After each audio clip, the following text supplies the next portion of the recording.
Against, please say no. The things the ayes have it. Mr. President, I beg to move the introduction of a resolution of a housing bill presented in the order paper as the resolution speaking to Crown Lands Divesting and Disposal Act, Cap 225, and this speaks to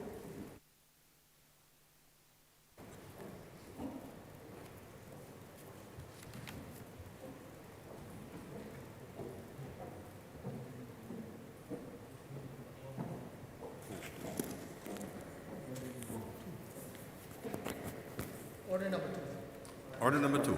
In the name of the Honorable Leader of the House, to move the passing of a resolution to approve, in accordance with Section 5 of the Crown Lands Vesting and Disposal Act, Chapter 225, the vesting in the National Housing Corporation of the parcel of land situated at Worthing in the parish of Christchurch in this island. Senator Cummins. Mr. President, this is a matter that was approved by the Cabinet of Barbados under the last term of this administration.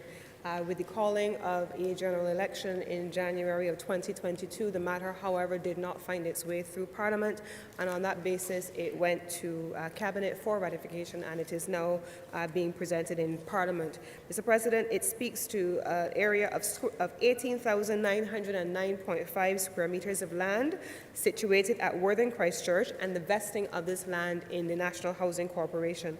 Mr. President, you would recall, if you followed the debate in the other place when it was presented by the Senior Minister with responsibility for infrastructure, that this is a long-standing matter that specifically would focus on the persons who are tenanted in this land and who have been there for a long time.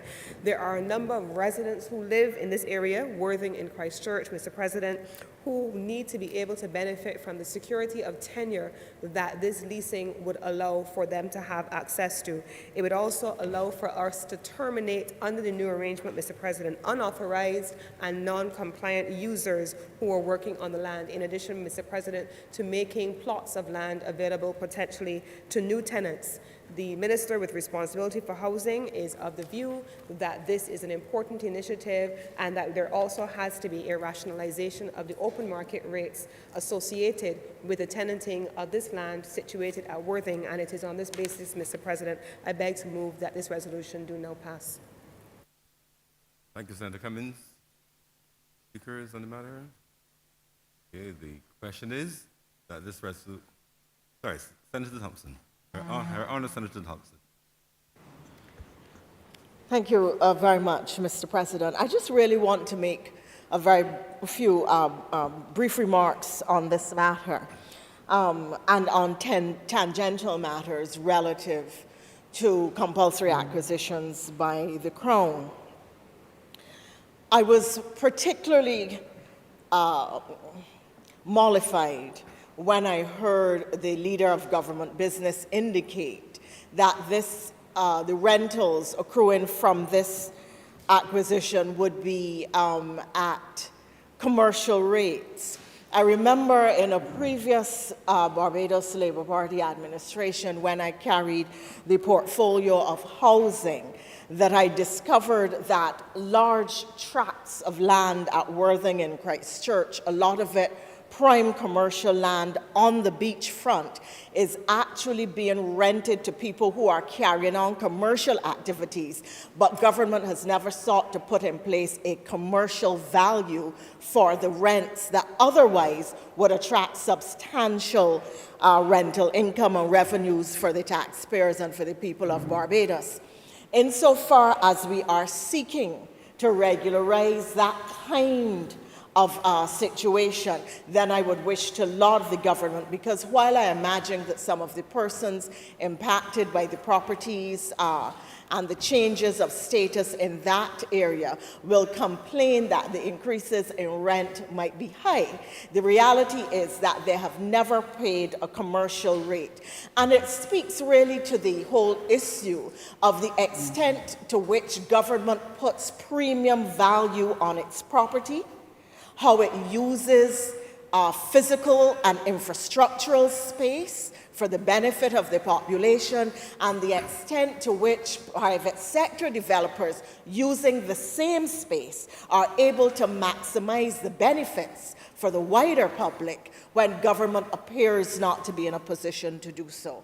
So while I don't know the specifics or all the specifics relating to this particular parcel and this particular measure before the chamber, I would wish as for general information, and certainly out of general concern, because I know the history of these rentals, to see these kinds of non-commercial rentals, non-commercial for government regularized. And I think that there has to be some measure of balance between how government uses this land, to whom it gives access, at what rate and for what purpose, and the extent to which development purposes are used for taxpayers' lands. But the taxpayers must also and are entitled to derive proper value from it. And we should not be allowing people to have commercial properties and high-end, high-value, high-income earning commercial properties on lands that belong to the taxpayers without government in return having what is a commercial rent. As I indicated, I'm just aware of the status of the land in the general area, and I speak out of a previous encounter, previous experience, when I know that an attempt to raise the rental brought a lot of squealing and pleas for Kadir Pour Me. But Kadir Pour Me had high value commercial property on the taxpayers' lands, but didn't think that high value rents should be paid. And in balancing the development concerns, and Senator earlier today, in another Senator Nurse, in an earlier bill, speaking under the appropriations, was making the point of the balancing of land use considerations. And truly, in a small developing country where there is a limited land mass, even if we construct the islands that are anticipated in the future, the reality is that you're always going to have to make some decision between balancing how you use your land space. How much of it is applied to housing? How much of it is applied to commercial space? To what extent should you reserve lands for agriculture? Now, under the previous physical development plan, there used to be by the Ministry of Agriculture an imperative that 30,000 acres, no, I'm sorry, I think I have the figure wrong. I'm going to pull it, the senator spoke today to the amount of lands that were being applied or sought for retention in agricultural use. And I think that the point that he was making was valid, but I have to ask whether in the context of Barbados, when you look at all of the other competing uses for land, what is the base and the extent to which studies and serious analyses are used in determining how lands owned by the taxpayers, how part of the national patrimony is utilized, who benefits and how, in relation to the use of lands for agriculture. 30,000 acres, sir. It used to be 30,000 acres. Now, Barbados's total acreage is 105,000 acres. Previously, as I indicated, there used to be a mandate from the Ministry of Agriculture that 30,000 acres should be held for agricultural use. And the reality is that there are lands that are earmarked for agriculture, which in reality are lying fallow. They're not in agricultural production. How we bring them back into production, the methods that we use, it is now a matter for discussion, and it is a matter for discussion in the context of the Ministry of Agriculture today, not decreasing the amount of lands to be put in agriculture, but seeking to put 35,000 acres into agricultural production. And one has to ask to the extent to which that is a realistic plan, given the fact that technology has changed so considerably, and you can now have very intensive agriculture using modern technologies on much smaller tracts of land. People are growing farms on top of buildings. You have hydroponics and other modern technologies, greenhouses and shade houses that are used in particular ways that allow for high production, high volume production of all kinds of agricultural crops. I think too that you have to consider what is the kind of agricultural product that we want to have. To what extent is this agricultural reserve going to be put into sugar canes? For what purpose? Whether it will be sugar for local use, whether it will be the high-value sugars or the exotic sugars that will sell on the market as organics and boutique shops and boutique supermarkets. The extent to which we are going to grow food for food and nutritional security, what type of food we are going to grow, what is going to be the balance between what we grow locally and what we import from the Caribbean. Because coming out of COVID, certainly one of the discussions of CARICOM heads of government has been the extent to which this region can boost its own agricultural production, bearing in mind that the two highest imports are fuel and food for this region. And as small island developing states far from the centers of production, where we now understand that supply chains can be cut off, whether it is by a virus or by the saber rattling or specter of war, that where we thought our supply chains were assured, and it was really just a matter of whether we could find the foreign exchange to pay for the goods and services that we want, we are now finding out that there are exogenous shocks that we had not anticipated, do not necessarily know how to navigate or address, and for which we now have to start to plan in a way that we hadn't before. So my question would be really, in a modern era where technology is driving agricultural production, where technology is determining what your crop yields and crop volumes are, to what extent are you going to really move from 30,000 acres, which was the previous reserve, to an increased reserve of 35,000 acres when you could not even satisfy your 30,000 acres before? And as I indicated, how that will be apportioned between what types of crops for export, for nutritional security. And if you are talking about for export, really we have to be talking, in my view, sir, about for food and nutritional security. Because given the small land mass, we cannot produce the volumes. We don't have the critical mass. We cannot produce the economies of scale to compete on the international market with other countries, other small states, not necessarily small island, or small island, which are much larger than our own. We cannot compete. And then there are developing countries where their populations and their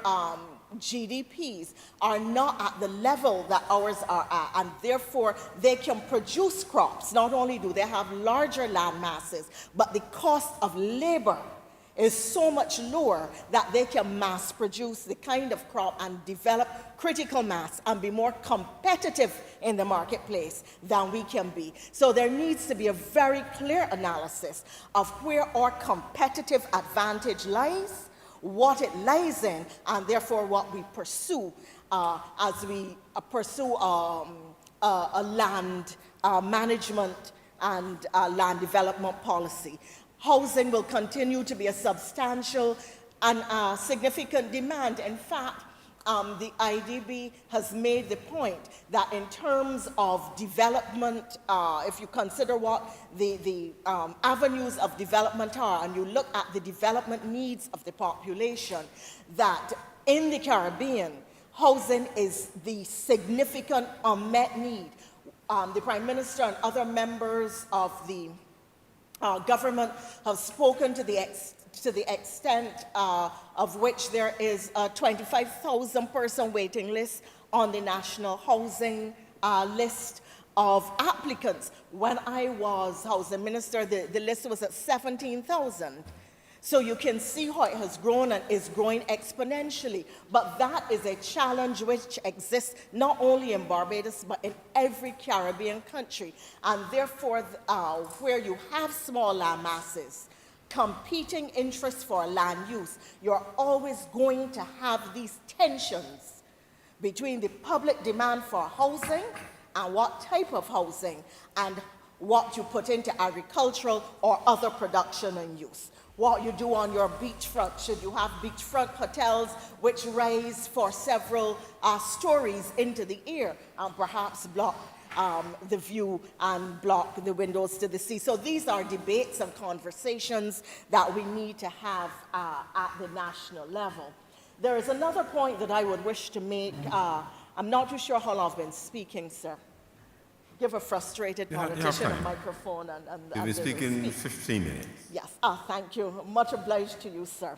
So, in the 15 minutes remaining to me, sir, I want to make one more point at least, and it is this. It relates again, perhaps though not within the parameters entirely of this particular resolution before the House, but it certainly does relate to national housing and the matter of national housing in Barbados. For many years, and Barbados is fortunate that we have compulsory acquisition rules where I don't remember the exact section under the Act, allows that once government gives notice that a parcel of land is needed for a public purpose, government can go in and take possession in order to carry out that public purpose. It is something that we don't realize has allowed a level of rapid development in Barbados and stopped people for nefarious and other reasons from frustrating legitimate government policy. We saw it on the South Coast when we were doing the South Coast Sewerage Project and the boardwalk, where property owners objected to having parts of the equipment, parts of the system on their lands, where and I smile because again, this was policy in which I had been involved. I smile now at how everybody talks about how wonderful the boardwalk is, when in fact, as minister, I fought with landowners to have the boardwalk placed there. People who are now lauding it did not want it and objected strongly, and I had to reply to copious letters, do site visits, send out the officers from the Coastal Zone Management Unit, and it really was a very difficult thing. But I'm making this point to justify the existence in our legislation of a section which gives immediate access to government, or relatively immediate access to government, where land is wanted for a public purpose. I recently did a study on housing in the rest of the Caribbean, and because of the absence of a corollary or equivalent section in pieces of legislation in the region, governments all can suffer tremendous difficulty and setbacks, financial setbacks as well as setbacks in time, because the Honorable Senator made the point earlier in the day that when you have planned a project at a particular time, if there are delays in execution, it isn't only time that you are losing, it is costs that are being added to the project, which can, in the end, stymie its completion altogether. And therefore, many governments throughout the region without similar legislation have a significant problem. And finally, I turn to what would be my concluding point on this matter, sir, and it is that one of the other pieces of legislation which we have is the right to compulsorily acquire. And while it has been well used for national purposes, whether it has to improve, and expand the Harson Cave, again, another project in which I was involved, or whether it has to do with the compulsory acquisition of lands for the construction or extension of roads or for whatever purpose, the legislation has served us well. However, in the process, property owners have suffered significant losses and have not been compensated. Because just as the legislation allows for the compulsory acquisition of the lands that are needed, it also mandates that government should pay for the lands that are taken. And that can be the subject of negotiation. Often, sir, people die. A second generation of the family grows up hearing that they used to own a piece of land that the road was now on, and nobody is compensated at all. I do not mean to speak as the frustrated member of Parliament for St. James South, sir. But in the constituency of St. James South, which I used to have the honor to represent, there is still a community at Halls Village that I believe is awaiting its compensation for the road that I was able to lead the construction of, but I would wish to see it completed. And I'm not just making this point out of a former self-interest or so. It really is a wider point that relates to acquisitions all over the country. It is a major problem where government does these acquisitions for good and legitimate purposes. The projects for which the acquisitions are targeted are well executed, and the public is happy generally. But the families, the individual families who have lost their land, sometimes it isn't a large parcel of land, but they have lost property and they are entitled to compensation. And equally, when we are planning these projects, just as we make provision for the compensation, that we must put aside what we know to be the resources, the financial resources to which the property owners will be and are entitled when these projects are put in place.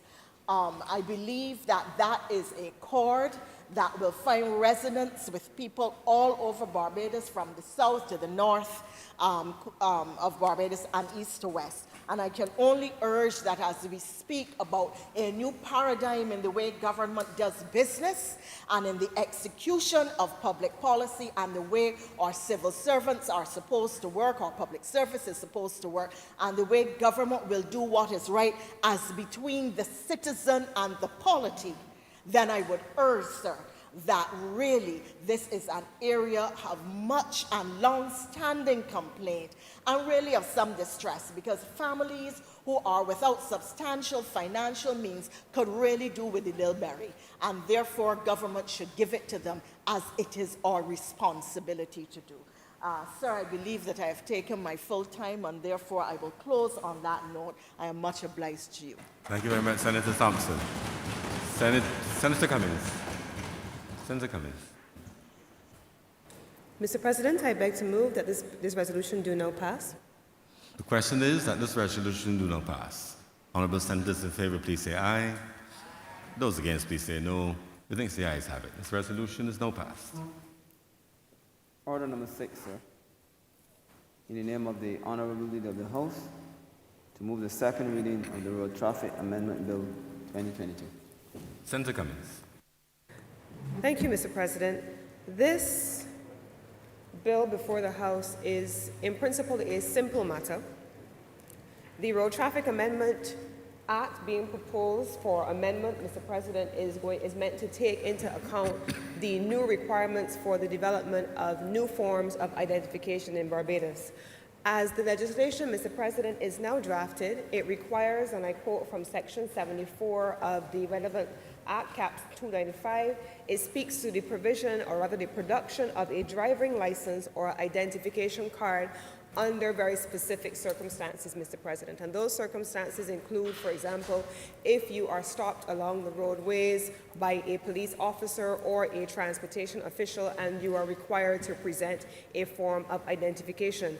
Mr. President, I believe that you have heard on more than one occasion the government that we are a part of speak on more than one occasion about the importance of transformation, digital identification, and the imminent introduction of new digital IDs in Barbados.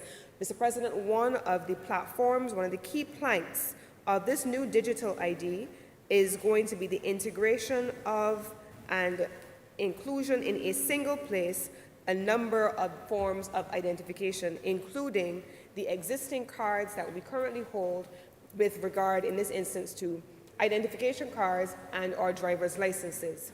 The minister with responsibility for industry, science, and technology, you would have heard during the course of the estimates debate, give a detailed outline of what this entire process is going to look like, and so I will not go into that. And I also know that he will also be making, in the next couple of weeks, on the basis of that which has already been approved by the Cabinet, a number of public statements, and he will be sharing public communication and public education processes on what this new identity card looks like. But, Mr. President, it simply allows for there to be coherence between the existing legislation and the new legislation, specifically the Barbados Identity Management Act, and then the new road traffic legislation. So, for example, Mr. President, if I have my current Barbados driver's license, my current Barbados driver's license, I was going to say something else, Mr. President, because it expired in January of this year after 3 years, and I don't yet have my new driver's license, but I'm not going to throw that shade on this occasion.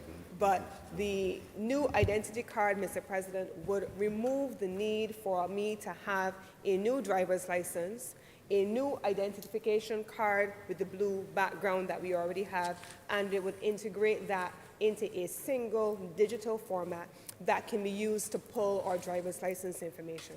So for those of us, for instance, who renew your driver's licenses for 3 or 5 years at a time, the information can be pulled from the new identity card. And this legislation allows you to have the legislation changed, this amendment, allows the legislation to be changed to reflect the new Identity Management Act that has already been passed, and that will allow for a number of also consequential amendments, Mr. President, and they are set out in column 2 of the schedule.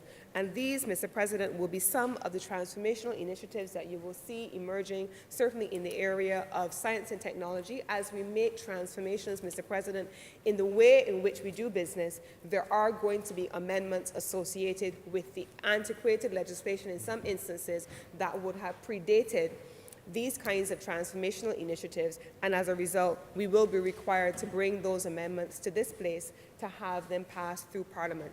And so, Mr. President, I don't want to make this more complicated than it really is, but it simply is, in summary, a means of integrating our new future identification card into our provisions for our legislation on the road traffic regulations governing how we interact with the Royal Barbados Police Force and transportation officials who may from time to time require us to present our identification. I can't read your lips with a mask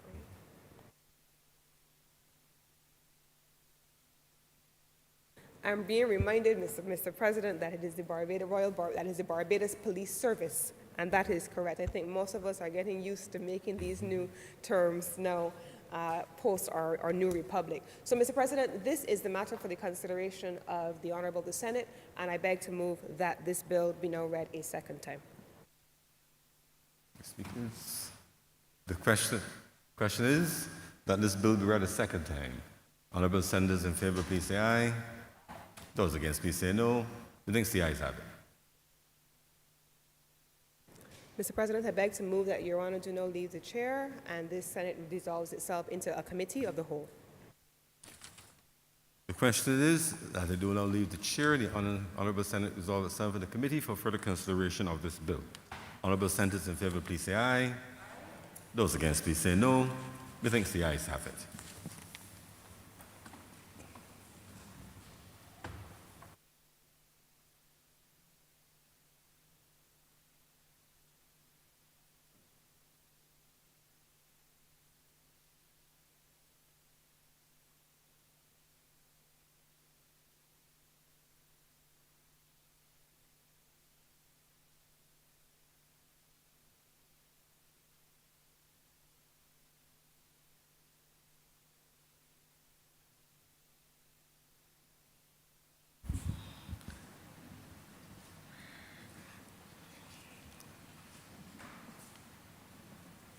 The Senate is now in committee. Clause 1, Madam Chairman, I beg to move that Clause 1 stand part. The question is that Clause 1 stand part. All honourable senators in favour, please say aye. Those against, please say no. Methinks the ayes have it.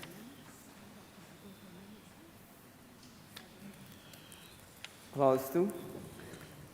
Madam Chairman, I beg to move that Clause 2 stand part. The question is that Clause 2 stand part. All honourable senators in favour, please say aye. Those against, please say no. Methinks the ayes have it. Clause 3. Mr. President, I beg to move that clause, Madam Chairman, I beg to move that Clause 3 stand part. Question is that Clause 3 now stand part. All honourable members in favour say aye. Those against, please say no. Methinks the ayes have it. Clause 4. Madam Chairman, I beg to move that Clause 4 do now stand part.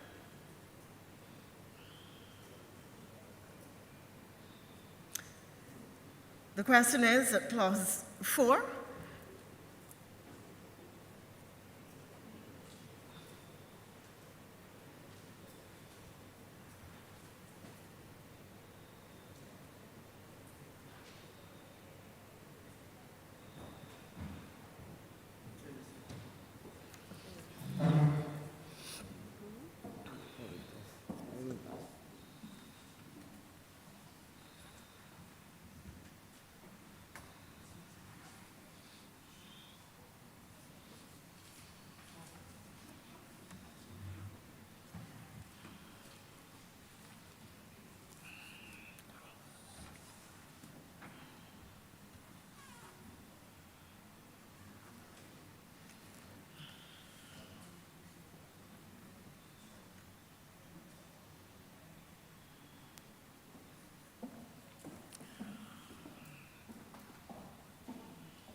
The question is that Clause 4 now stand part.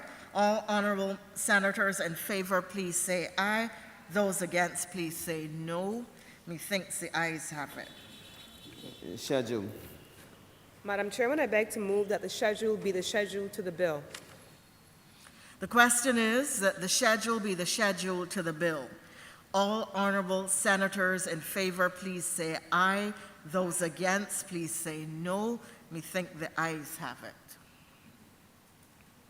Madam Chairman, I beg to move that you do now report to His Honour the President the passing of one bill in committee. The question is that I do now report to His Honour the President the passing of one bill in committee. All honourable senators in favour, please say aye. Those against, please say no. Methinks the ayes have it.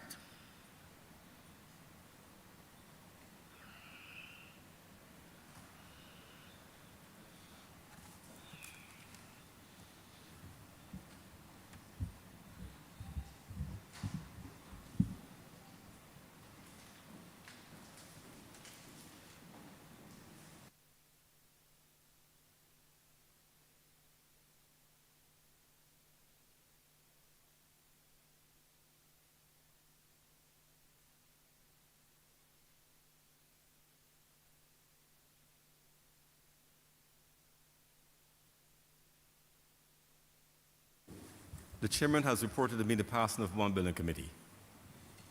Senator Cummins.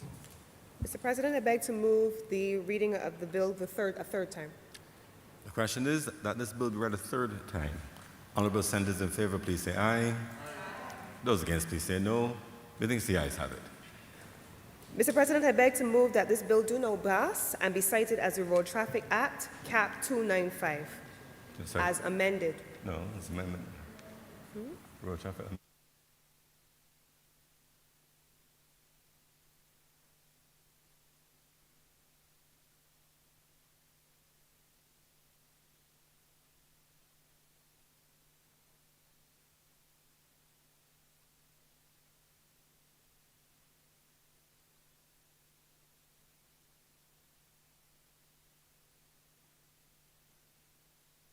Mr. President, just for information of senators, the Barbados Police Service appears in this legislation, but you will recall that when we did the constitutional amendment, it was indicated that wherever the police force appeared, that would be changed to the police service. So those amendments will be made by the law revision. Yes, sir. And the constitutional amendment did have a period of 3 years within which those powers will be exercised by the President and other authorities. So the question is that this bill be now passed and so cited. Honourable senators in favour, please say aye. Those against, please say no. Methinks the ayes have it. This bill is now so passed and cited. Mr. President, I beg to move the suspension of this sitting of the Honorable the Senate until 10 a.m. tomorrow morning, March 22nd. The question is that this sitting be suspended until 10 a.m. on Tuesday, March 22nd. Honourable senators in favour, please say aye. Honourable senators against, please say no. Methinks the ayes have it. The sitting is therefore so suspended.